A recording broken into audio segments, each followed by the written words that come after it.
Assalamualaikum bang. Ya bang, Bang, sini apa special bang? kita ada laksa utara dengan laksa Johor bang. Laksa utara Laksa utara bang. Memang resipi Kedah punya. Memang resipi daripada Kedah, original. Satu bang. Satu boleh.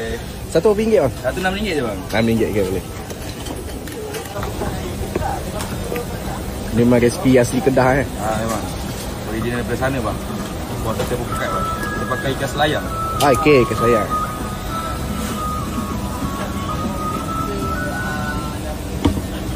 Okay.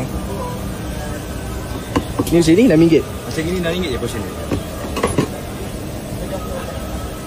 Tuan ni laksa Johor. Yang ini laksa Johor bang. Laksa Johor satu berapa? RM7 je bang. RM7 satu.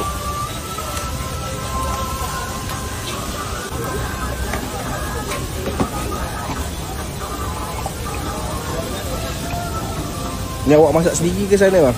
Ni bos saya masak bang. Bos masak.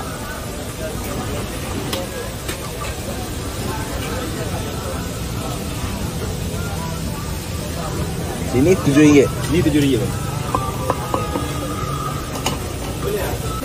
Ni belacan dia. Ya betul. Daripada RM6 kalau ada sambal.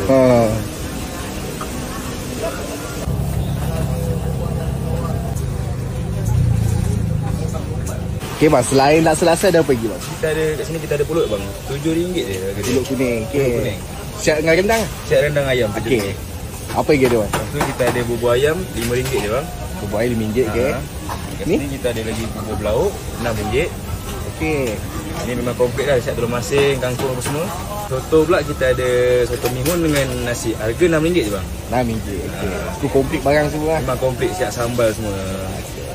Ni manis ada apa bang? Untuk manis-manis kita ada bokor ubi bang. Yang ini menu daripada Pantai Timur. Buku ubi. RM4 je Betul, bang. dah tepi bang. Tepi lah dia punya ubi dengan gula Melaka. Yang putih ni santan. RM4 je. RM4. Okey. Ya, betul. Lagi ada apa bang? Lepas tu kita ada sagu gula Melaka bang. Sagu gula Melaka kita RM2 saja. RM2. Okey. Lepas tu kita ada som-som. Som-som ni kita makan dengan air gula bang. RM3 je. Ini RM3. Okey. Betul.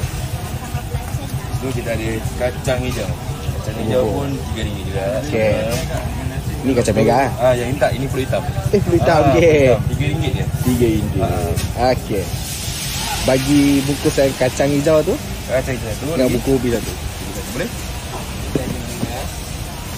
Okey bang, waktu operasi kat sini sana bang? Waktu operasi kita start daripada 11 pagi hingga 6 petang bang. So pagi 6 petang. Hari-hari buka? Hari-hari buka kecuali hari Rabu. Rabu Hari okey. Rabu je kita cuti bang. Selain daripada hari Rabu kita buka. Okay, bang. Okey, terima kasih. Assalamualaikum. Salam.